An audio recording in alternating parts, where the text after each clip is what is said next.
வாழ்க வளமுடன் நண்பர்களே. ஹீல லைஃப் ஸ்டைல் தமிழ் சேனலுக்கு உங்களை அன்புடன் வரவேற்கிறேன். இன்றைக்கி நம்ம சேனலில் பார்க்க போகிற விஷயம் என்னென்னா கருப்பு சுண்டல், பிளாக் சனா, அதை பற்றி தான் பார்க்க போகிறோம். மறக்காமல் நம்ம சேனலை சப்ஸ்கிரைப் பண்ணிக்கோங்க, எல்லாருக்கும் ஷேர் பண்ணுங்கள். வாங்க வீடியோக்குள்ளே போகலாம். கருப்பு சுண்டல் எனும் கருப்பு கொண்டைக்கடலை மிகுந்த மருத்துவ பயன்கள் கொண்டது. பல நோய்களை தீர்க்கும் அற்புத தானியங்களுள் இதுவும் ஒன்றாகும். இது நவ தானியங்களில் ஒன்றாகும். குரு பகவானுக்கு உகந்தது இந்த கருப்பு சுண்டல்.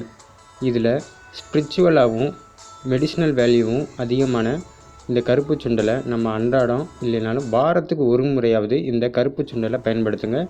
மேலும் கருப்பு சுண்டல் வியாழக்கிழமை பயன்படுத்தினீங்கன்னா இது பல நன்மைகள் சயின்ஸ் ரீதியாகவும் ஆன்மீக ரீதியாகவும் நம்ம உடம்புல ஏற்படும். கொண்டைக்கடலையில் பார்த்திங்கன்னா வெள்ளை கொண்டைக்கடலை, கருப்பு கொண்டைக்கடலைன்னு 2 வகை இருக்குது. இதில் கருப்பு சுண்டல் என்னும் கருப்பு கொண்டைக்கடலை தான் மிகவும் அதிக சத்துக்கள் இருக்குது. அதுவும் அதிக மருத்துவ குணங்களும் கொண்டது இந்த கருப்பு சுண்டல் ஆகும். இதில் உடலுக்கு தேவையான புரதச்சத்து, இரும்பு சத்து, மேலும் பல ஊட்டச்சத்துக்கள் இருக்குது. அமினோ அமிலங்கள் போன்ற விட்டமின்ஸ், இதில் அதிக ஆன்டி ஆக்சிடென்ட், ஃபைபர் கண்டென்ட் போன்ற அனைத்து சத்துக்களும் இருக்குது. சர்க்கரை நோயை குணப்படுத்த உதவுது. மேலும் இது பிளட் கவுண்ட்டை இன்க்ரீஸ் பண்ண ரொம்பவே பயனுள்ளதாக இருக்குது. ப்ரெக்னென்ட் லேடிஸ் இதை தொடர்ந்து அவிச்சு சாப்பிட்டுட்டு வாங்க. கருப்பு சுண்டலை முளை கட்டி வேக வைத்து இல்லை பச்சையாகவோ சாப்பிடலாம். பெரும்பாலும் பச்சையாக சாப்பிட்றதா இருந்தால் கம்மியான லெவலில் சாப்பிடுங்க.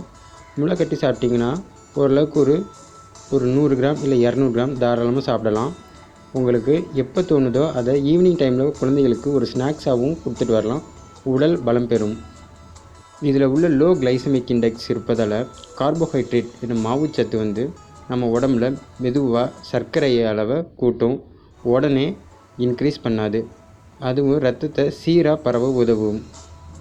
மேலும் இந்த கருப்பு சுண்டலை பார்த்திங்கன்னா வேக வச்சு முளைக்கட்டி வேக வச்சாலும் சரி, இல்லை நீங்கள் நார்மலாக வேக வச்சாலும் சரி, இந்த வேக வச்ச சுண்டலை சாப்பிட்டுட்டு பேரிச்சம்பழம் மற்றும் பசும்பால், நாட்டு சர்க்கரை இல்லைன்னா கருப்பட்டி சேர்த்து கலந்து நைட்டு தூங்குறதுக்கு முன்னாடி குடிச்சிட்டு வந்தீங்கன்னா ஆண்களோட உயிரணுக்கள் உற்பத்தி அதிகரிக்கும். தாம்பத்தியத்தில் நீண்ட நேரம் ஈடுபட்டு இன்பம் காண முடியும். இந்த கருப்பு சுண்டல் சாப்பிட்டுட்டு வர்றதுனால மூளை வளர்ச்சி, உடல் சோர்வு நீங்கி உடல் புத்துணர்ச்சி பெற உதவுது. உடல் எடை சீராக இருக்க உதவுது. நரம்பு மற்றும் நரம்பு மண்டலத்தை வலுப்படுத்த இது ரொம்பவே பயனுள்ளதாக இருக்குது. இந்த கருப்பு சுண்டலை நீங்கள் குழம்பு வச்சு சாப்பிடலாம், பொரியல் இல்லை ஒரு சேலட் மாதிரி செஞ்சு உங்களுக்கு எந்த மாதிரி பிடிக்குமோ அந்த மாதிரி செஞ்சு வாரத்துக்கு ஒரு முறை சாப்பிட்டுட்டு வாங்க. ரொம்பவே பயனுள்ளதாக இருக்கும். வேக வைத்த கருப்பு சுண்டல் 100 கிராம், பேரிச்சம்பழம் 4, பாதாம் பருப்பு 5 இதை சேர்த்து சாப்பிட்டுட்டு வந்தீங்கன்னா உடல் எடை சீராக அதிகரிக்கும். மேலும் இரத்த நாளங்கள் நன்கு செயல்படும். கெட்ட கொழுப்பை குறைச்சி அதிக நல்ல கொழுப்பை வர வைக்கக்கூடியது இந்த கருப்பு சுண்டல். மேலும் இம்யூனிட்டி பூஸ்டர், நோய் எதிர்ப்பு சக்தி அதிகரிக்க உதவுது. கால்சியம் சத்து அதிகமாக இருக்கிறதுனால எலும்பு வளர்ச்சி, எலும்பு செயல்பாடு இதெல்லாம் அதிகரிக்க செயல்படுது. எலும்பு மூட்டு, பல்வலி, பல் பிரச்சனைகள் போன்றவை தீர்க்கவும் இந்த கருப்பு சுண்டல் ரொம்பவே பயனுள்ளதாக இருக்குது.